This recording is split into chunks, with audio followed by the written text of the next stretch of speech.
Sikh didn't come as a separate religion. Okay. They believe that it's a path. Within a path, there's many different ways, right? I can walk. But it's very recent, 500 years.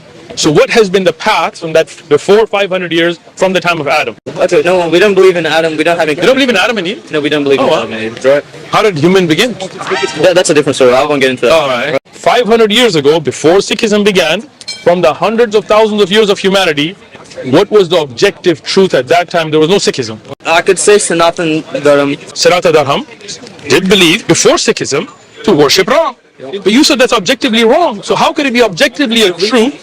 Yeah. The reason why it was objectively wrong is that they didn't take into Mool Sarup into account. Didn't take what? Mool Sarup into account. What is so that? we believe, right, that What's Moon Syrup? Mool Sarup, right, that means the Sarup given by a call, right? So all of these Devta, you're going to have to explain this terminology, right? All these you could be saying Bangla terms right now. I wouldn't know the difference. So don't lose.